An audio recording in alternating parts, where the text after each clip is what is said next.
Meanwhile, the second unit, directed by Ernie Day, attempts to film the scene which brought James Bond to Brazil. We went to Brazil in the first place because of this unique location at Iguazu Falls. Iguazu Falls is, I think, probably the widest in the world. It runs across in a series of cataracts, probably a mile, mile and a half, and it stretches across 3 countries. The idea that Jaws goes over the falls, Bond takes off in a hang glider. Trying to shoot that sequence at Iguazu on those falls was going to be more than a little tricky. Every aspect of the scene proves difficult. The first task is to film a hang glider above the falls. I actually had to organise overflying permission from 3 different countries that weren't talking to each other. Glider pilot John Long has many concerns about the location.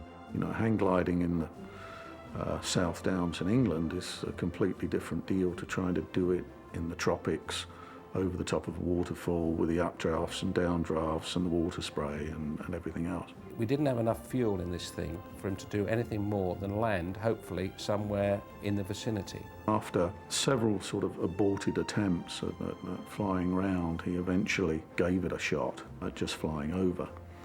Lost lift, lost control, crashed into the trees and ended up with us all rushing down into the jungle to retrieve him. The shot of a real hang glider going over the falls is scrapped. The next challenge is to send speedboats over the edge. Our task was to manoeuvre this boat into a position just above the edge of the fall, so that on cue we could release it, and we'd have cameras set up down at the bottom of the falls to see the boat come over and crash down into the bottom.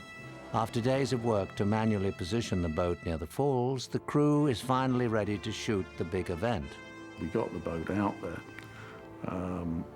Despite my pleas, they said, no, you know, cut it free, release it, which we did. Of course, it was by nature an experiment because nobody quite knew what was going to happen. The boat came down and immediately impaled itself on a rock, absolutely right on the edge of the fall. It got stuck. It actually physically got stuck right on the edge and didn't go over. I think the front 3 feet of the boat were over the edge, and the back of it was firmly jammed on the rock.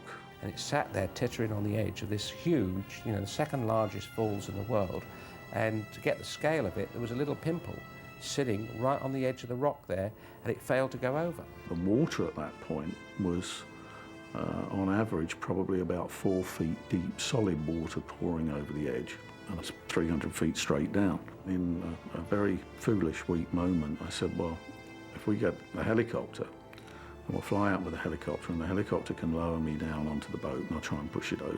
We got this helicopter going, and John Richardson himself, off of a wire, suspended from the helicopter, was actually dangled over this speedboat. It actually dropped me in the water 3 times, and I disappeared underneath. Then into the bushes on a little island twice, and eventually managed to get in the water, and I was sort of up to the chest, holding onto the boat, trying to shift it, which I couldn't do. Some stunts are performed on Bond films which never get to be seen. We tied a rope from my harness onto the cargo lifting point underneath the helicopter, and we flew back out. And now, having got hold of the front of the boat, a helicopter's trying to lift and pull out over the edge.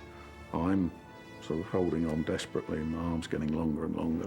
And the noise from the falls is tremendous. You can't hear yourself speak when you're very close to it. Suddenly, over the top of it, I could hear this ping, ping, ping, ping, ping, ping, ping noise, and I'm sort of trying desperately to figure what on earth it is, until I suddenly realised it was the stitching on my harness breaking, 1 ping at a time. So with that, I let go.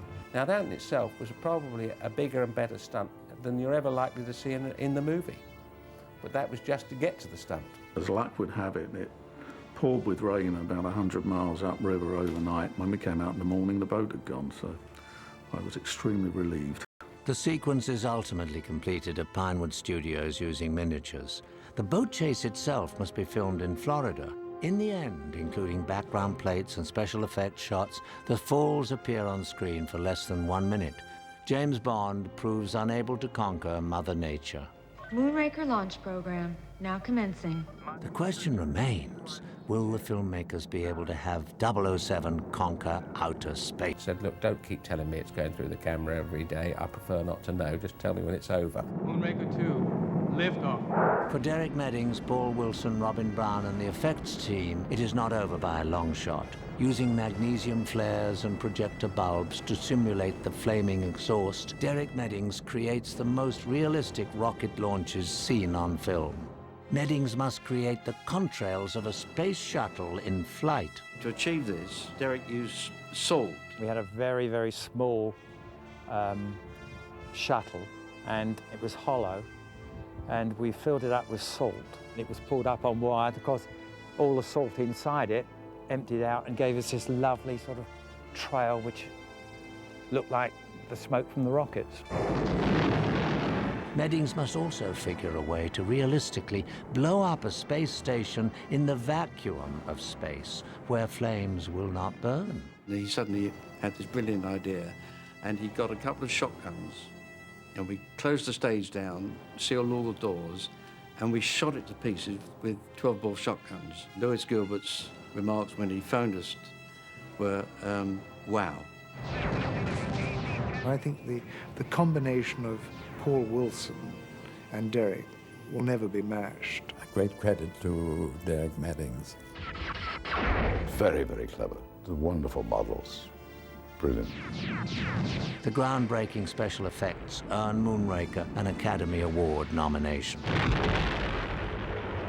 For audiences, the film is truly out of this world.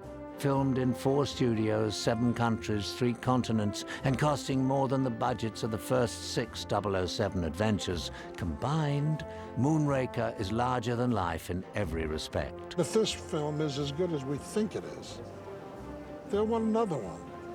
I hope they do. In the summer of 1979, Moonraker smashes box office records around the globe. James Bond once again proves that no challenge, not even outer space, is too big for 007. Take me around the world one more time. Why not?